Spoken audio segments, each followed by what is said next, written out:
the Mountaintop, presented by Dr. Martin Luther King Jr.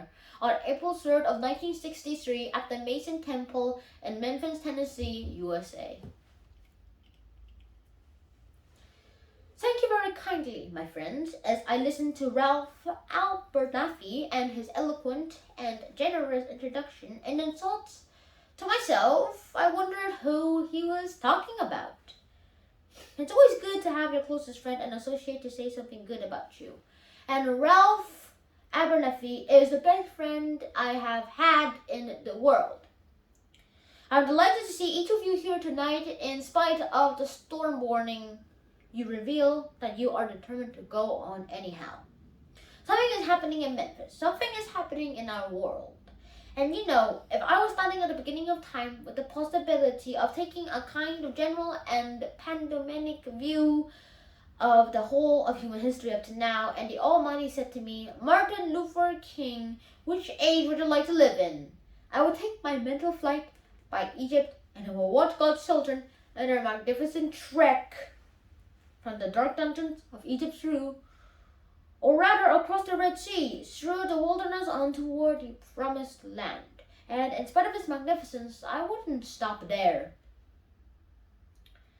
I would move on by Greece and take my mind to the Mount Olympus, and I would see Plato, Aristotle, Socrates, Euripides, and Aristophanes assembled around the Parthenon. And I would watch them around the Parthenon as they discussed the great and eternal issues of reality. But I wouldn't stop there. I would go on, even to the great heyday of the Roman Empire, and I would see developments around there through various emperors and leaders. But I wouldn't stop there. I would even come to the day of the Renaissance and get a quick picture of all that the Renaissance did for the cultural and atheistic life of man. But I wouldn't stop there. I would even go by the way that the man for whom I named had his habitat. And I would watch Martin Luther as he tacked his 95 theses on the door at the church on Wittenberg. But I wouldn't stop there. I would come on up even to 1863 and watch a vacillating president by the name of Abraham Lincoln finally come to the conclusion that he had to sign the Emancipation Proclamation. But I wouldn't stop there. I would even come up to the early 30s and see a man grappling with the problems of the bankruptcy of his nation and come with an eloquent cry that we have nothing to fear but fear itself. But I wouldn't stop there. Strangely enough, I would turn to the Almighty and say, if you allow me to live just a few years in the second half of the 2nd century, I will be happy. Now that's a strange statement to make because the world is all messed up. The nation is sick, trouble is in the land, confusion all around. That's a strange statement, but I know somehow that only when it is dark enough can you see the stars. And I see God working in this period of the 20th century in a way that men, in some strange way, are responding. Something is happening in our world. The masses of people are rising up. And wherever they are assembled today, whether they are in Johannesburg, South Africa, Nairobi, Kenya, Accra, Ghana, New York City, Atlanta, Georgia, Jackson, Mississippi, or Memphis, Tennessee, the cry is always the same. We want to be free. And another reason that I'm happy to live in this period is that we have been forced to a point where we are going to have to grapple with the problems that men have been trying to grapple with through history. But the demands didn't force them through it. Survival demands that we grapple with them. Men for years have been talking about war and peace, but now no longer can they just talk about it. It is no longer a choice between violence and non-violence in this world. It's non-violence or non-existence. That is where we are today. And also the human rights revolution, if something is done in a hurry to bring the colored peoples of the world out of their long years of poverty, their long years of hurt and neglect, when which the world is doomed. Now, I'm just happy that God has allowed me to live in this period to see what is unfolding. And I'm happy that He's allowed me to be in Memphis. I can remember when Negroes were just going around, as Ralph has said, so often, scratching where they didn't itch and laughing where they didn't tickle. But that day is all over. We mean business now, and we are determined to gain our rightful place in God's world. And that's all this whole thing is about. We aren't engaged in any negative protest and in any negative arguments with anybody. We are saying that we are determined to be men. We are determined to be people. We are saying that we are God's children, and that we are God's children, and we don't like to live, we are forced to live. Now, what does all of this mean in this great period of history? It means that we've got to stay together.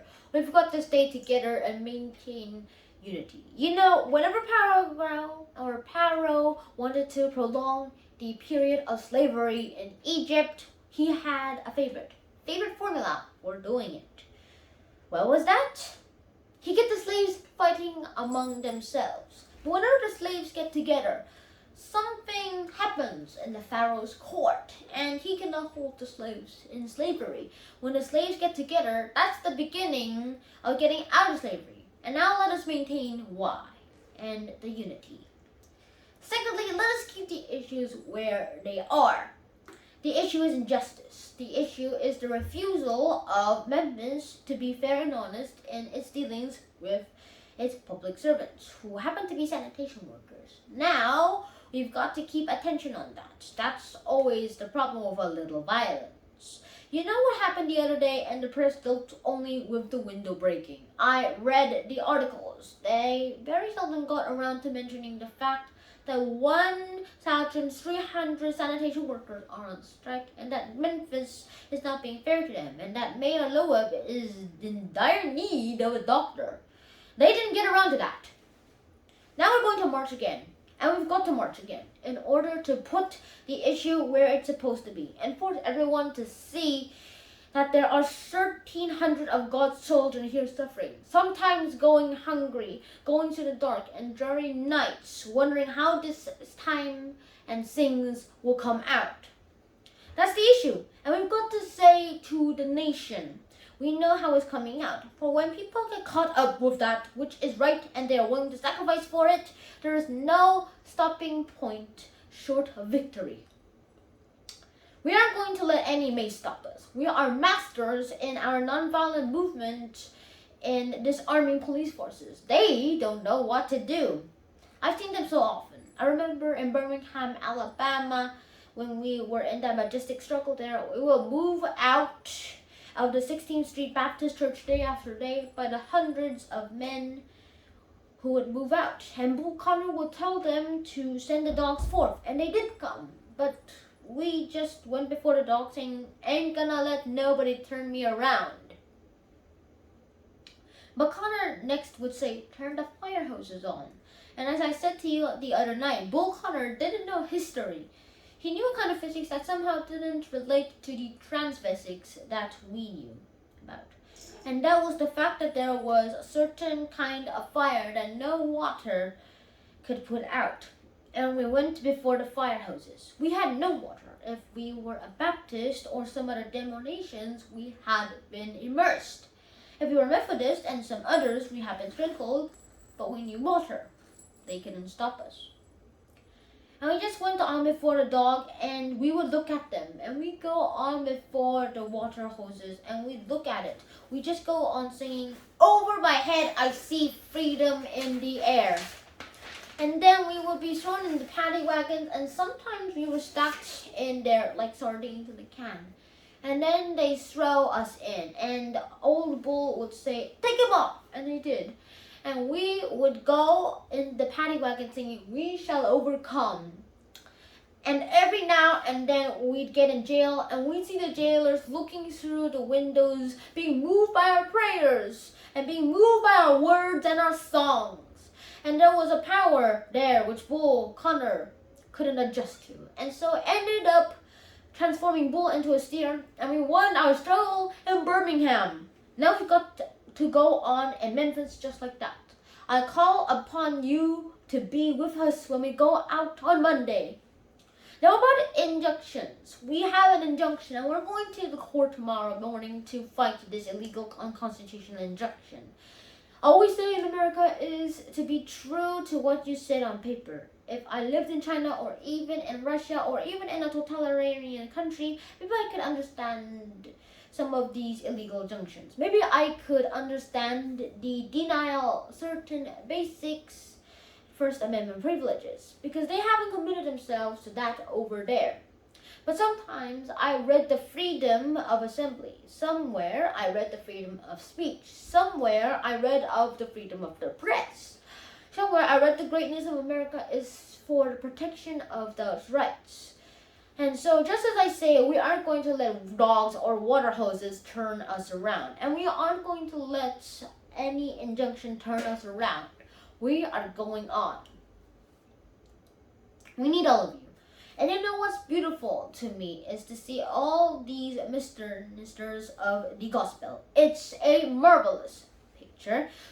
Who is it that is supposed to articulate the longings and aspirations of the people more than the preacher?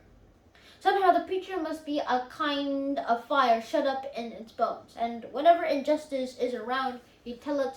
Somehow the preacher must be an Amos, a saint. When God speaks, who can prophesy?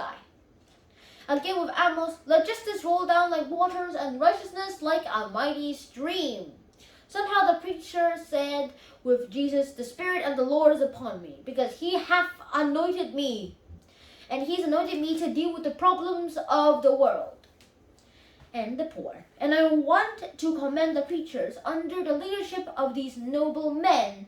James Lawson, one who has been in this struggle for many years. He's been jailed for struggling. He's been kicked out of Vanderbilt University for struggling.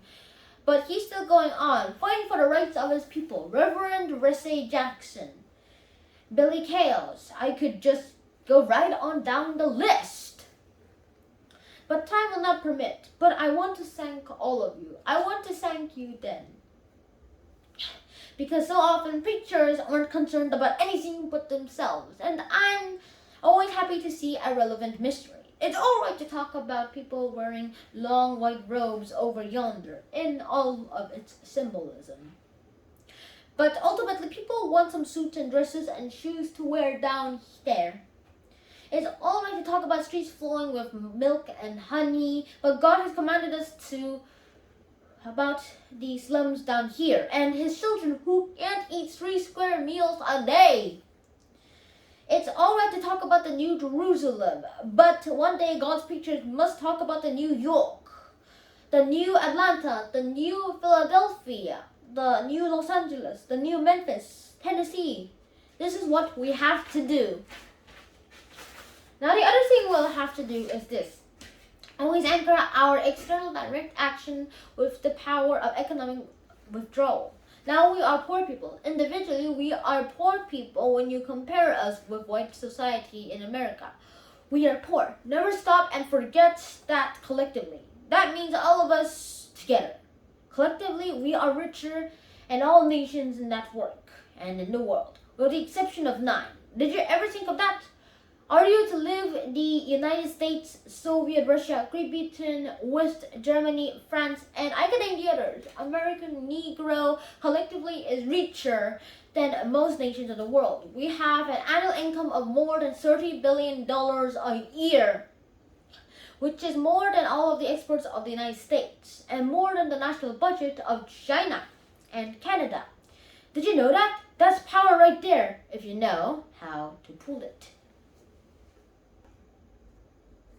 We don't have to argue with anybody. We don't have to go curse and go around acting bad with our words. We don't need any bricks and bottles. We don't need any Molotov cocktails. We just need to go around to these stores and to these massive industries in our country and say, God is here to say that if you're not treating his children right, and we've come by here to ask you to make the first item your agenda list, where God's children are concerned. Now, if you are not prepared to do that, we have an agenda that we must follow. and our agenda calls for withdrawing economic support from you. And so as a result of this, we are asking you tonight to go out and tell your neighbors not to buy Coca-Cola in Memphis. Go and buy and tell them not to buy Seltless milk. Tell them not to buy, what is the other bread? Wonder Bread. And what is the other bread company, Jesse? Tell them not to buy Heart's Bread. As Jesse Jackson has said, up to now, only the garbage men have been feeling pain. Now we must kind of distribute this plan. We are choosing these companies because they haven't been fair in hiring policies, and we are choosing them because they can begin the process of saying they are going to support the needs and the rights of these men who are on strike. And then they can move on downtown and tell Mayor Loeb to do what is right. But not only that, we've got to strengthen black institutions. I call upon you to take your money out of the banks downtown and deposit them in the Tri-State Bank. We want a banking movement in Memphis. Go by the Savings and Loan Associations. I'm not asking you something that we don't do ourselves at the SCLC. Judge Hooks, others will tell you that we have an account here in the Savings and Loans Administration from the Sovereign Christian Leadership Conference. We are telling you to follow what they are doing. Put your money there. You have 6 or 7 black insurance companies here in the city of Memphis. Take out your insurance there. We want to have an insurance in. Now, these are some practical things that we can do. We begin the process of a builder with a greater economic base. And at the same time, we are putting pressure when it really hurts. I ask you to follow through there. Now, these are some practical things that we can do. We begin the process of building a greater economic base. And at the same time, we are putting pressure where it really hurts. Now, let me say, as I move to my conclusion, that we've got to give ourselves to this struggle until the end. Nothing would be more tragic than to stop at this point in Memphis. We've got to see it through. And when we have our march, you need to be here. If it means leaving work, it means leaving school. Be there. Be concerned about your brother. You may not be on strike, but either we go up together or we go down together. Let us develop a kind of dangerous unselfishness. One day a man called to Jesus and he wanted to raise some questions about some vital matters of life. All points he wanted to trick Jesus and show him that he knew a little more than Jesus knew and throw him off the base. Now that question could have easily ended up as a philosophical and theological debate, but Jesus immediately pulled that question from midair and placed it on a dangerous curve between Jerusalem and Jericho. And he talked about a certain man who fell amongst thieves. You remember that a Levy and a priest paused by on the other side. They didn't stop to help him. And finally a man of another race came by. He got down from his beast, decided not to compassionate with joy and proxy, but he got down with him, administered first aid, and helped the man who was needed. Jesus ended up saying, this was the good man. This was the great man, because he has the capacity to project the I into the Zoe and to be concerned about his brother.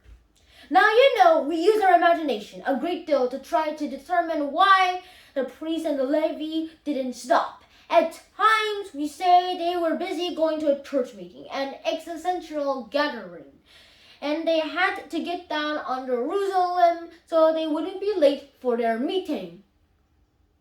At other times, we would speculate that there was a religious law that one was engaged in religious ceremonials was not to touch a human body 24 hours before the ceremony. And every now and then, we begin to wonder whether maybe they were not going down to Jerusalem or down to Jericho, rather to organize a Jericho Road Improvement Association.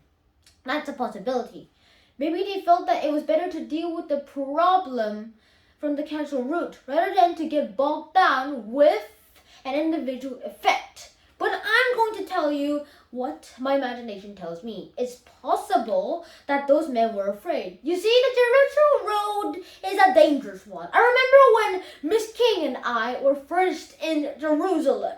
We rented a car and drove down from Jerusalem down to Jericho. And as soon as we got onto the road, I said to my wife, I can see why Jesus used this as the setting for his preamble.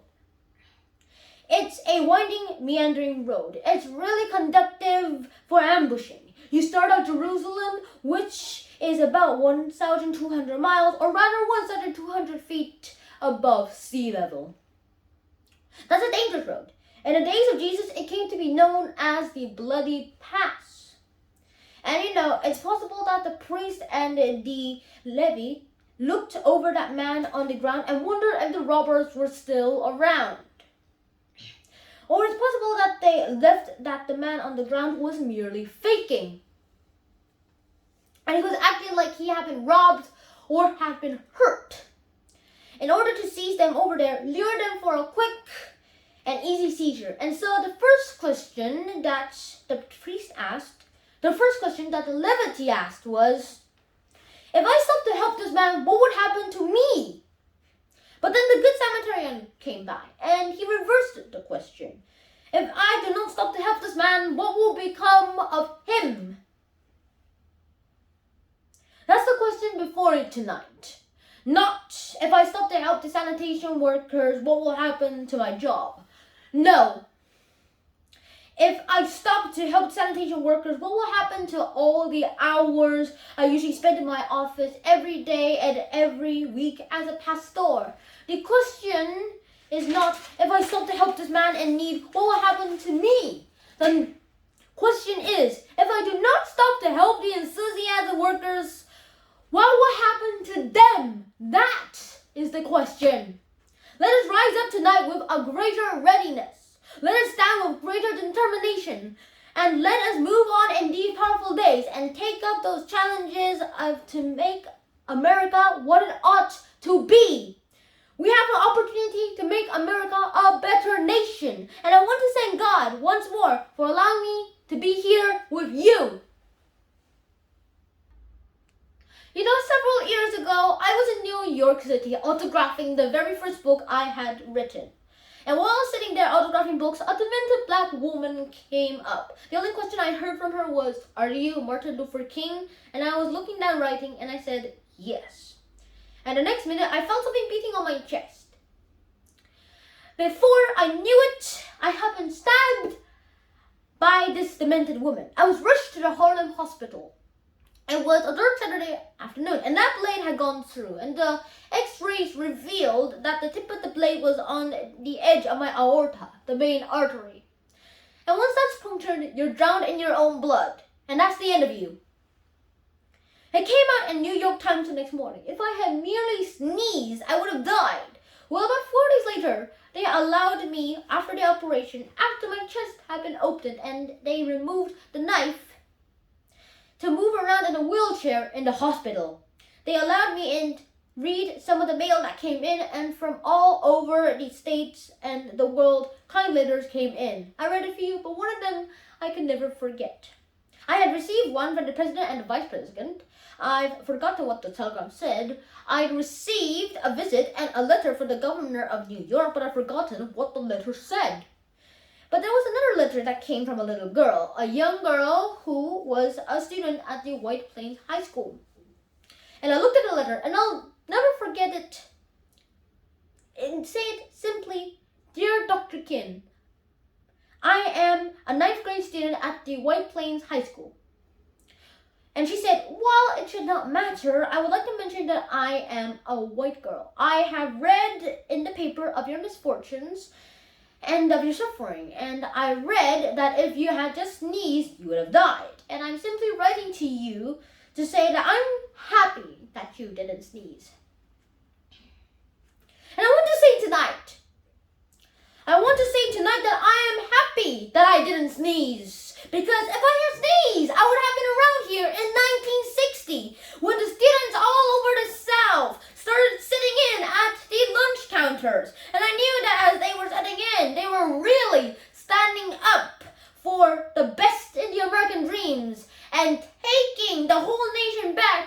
great wells of democracy which were dug deep by the founding fathers in the Declaration of Independence, in the Constitution. If I had sneezed, I wouldn't have been around here in 1961 when we decided to take a ride of freedom and ended segregation in the linear state travel. If I had sneezed, I would have been around here in 1962 when Negroes in Alabama, Georgia decided to straighten their backs up. And whenever men and women straighten their backs up, they're going somewhere. Because a man can't ride your back unless it is bent.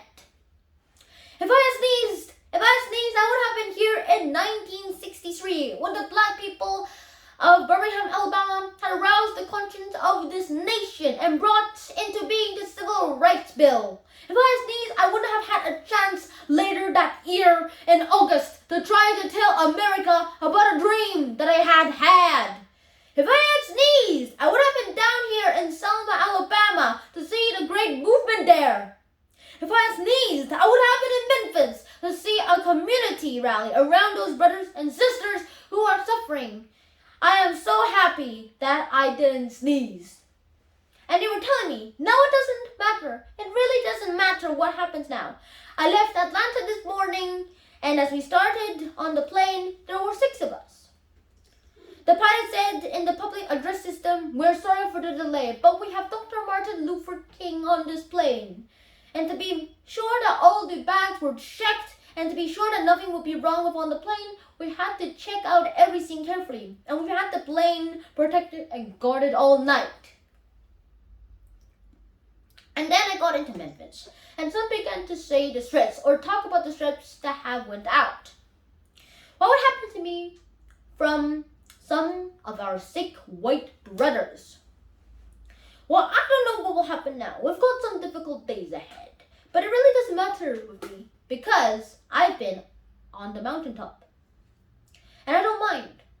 Like anybody, I would like to live a long life. Longevity has its place. But I'm not concerned about that. I just want to do God's will.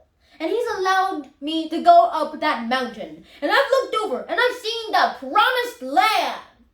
I might not get there with you, but I want you to know tonight that we, as a people, will get to that promised land. And so I'm happy tonight.